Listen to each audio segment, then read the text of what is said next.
더불어민주당이 김행 여성가족부 장관 후보자를 고발한 가운데 김 후보자 측은 오히려 환영한다는 입장을 밝혔다.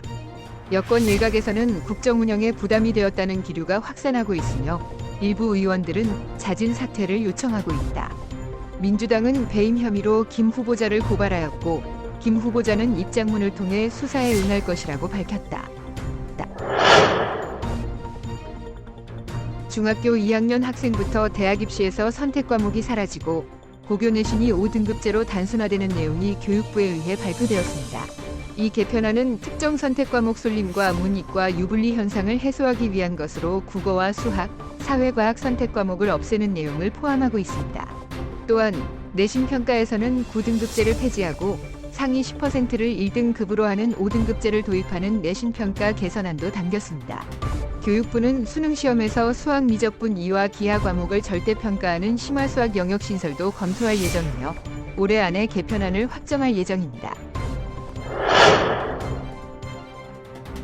10일부터 시작된 21대 국회 마지막 국정감사에서 여야가 내년 총선 주도권 싸움에 힘을 쏟고 있다. 더불어민주당은 윤석열 정부의 실적을 부각하며 국민의힘은 전임 문재인 정부의 책임을 강조하고 있다. 이날 국감에서는 여야 간의 날선 신경전이 벌어지며 법사위와 기재위에서는 대법원장 공백 사태와 부동산 통계 조작 등을 놓고 공방을 벌였다. 윤석열 대통령은 오늘 국무회의에서 청소년을 상대로 한 불법 도박의 심각성을 강조했습니다. 그는 도박 빚으로 인해 사채, 마약 배달, 보이스피싱 등 2차 범죄에 연루되는 경우가 많다며 최근 조사 결과에 따르면 19만여 명의 초중 고등학생이 도박 위험 집단으로 분류되고 있다고 지적했습니다. 윤 대통령은 경찰의 철저한 수사와 단속, 불법 사이트 차단, 중독 상담과 치료 등 범정부 총력 대응이 필요하며 관계 부처가 모두 참여하는 범부처 대응팀을 조속히 출범시켜야 한다고 강조했습니다. 21대 국회 마지막 국정감사에서 여당과 야당 간의 충돌이 발생했습니다.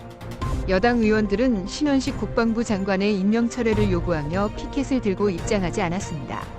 이에 대해 여당 의원들은 피켓을 떼지 않으면 국정감사를 진행하지 않겠다고 선언했습니다. 국토위원회와 법제사법위원회에서도 여야 간의 갈등이 벌어졌습니다. 한 달여 새로 매각 가격을 2번이나 인하한 현대자동차가 중국 충칭공장 매각 작업에서 난항을 겪고 있다. 최근 충칭공장 최저 입찰 가격을 4,760억 원으로 낮춘 현대자동차는 중국 시장에서 입지가 좁아지며 사업 재편에 어려움을 겪고 있다. 현대자동차는 중국 정부의 친환경차 육성 정책과 전기차 업체들의 경쟁으로 인해 충칭공장의 가치가 떨어지고 있는 상황이다. 신원식 국방부 장관은 하마스의 이스라엘 로켓 공격과 관련해 북한 도발에 대한 전선 감시가 어려워진 것을 언급하며 신속한 합의 효력 정지를 추진할 것이라고 밝혔다. 그는 남북 군사 합의로 비행 금지 구역 설정이 되어 있으나 이것으로 인해 북한의 전선 지역 도발 징후를 감시하는 것이 제한되고 있다고 지적했다. 이에 대해 신 장관은 국민의 생명과 재산을 방어하는 역할을 하기 위해 최대한 빨리 합의 효력 정지를 추진할 것이라고 말했다. 경기 부천 원미경찰서는 40대 A씨에게 영아살해 혐의로 구속영장을 신청했다고 10일 밝혔습니다. A씨는 모텔에서 출산한 뒤 창문 방충망을 뜯고 밖으로 던져 살해한 혐의를 받고 있습니다.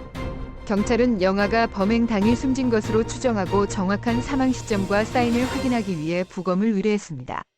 이에 따라 A씨의 구속 전 피의자 신문은 11일 인천지법 부천지원에서 열릴 예정입니다.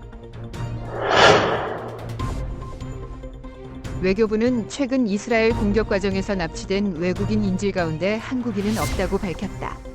이에 따라 외교부 장관은 국회 외교통일위원회에서 한국인 인질 피해가 없는 게 확인됐느냐는 의원의 질문에 그렇다고 답했다. 또한 이스라엘 체류 우리 국민을 위한 귀국 대책에 대해선 대한항공이 주말에 직항편을 운행하고 있으며 단기 체류자들은 귀국하는 조치를 이미 취하고 있다고 설명했다.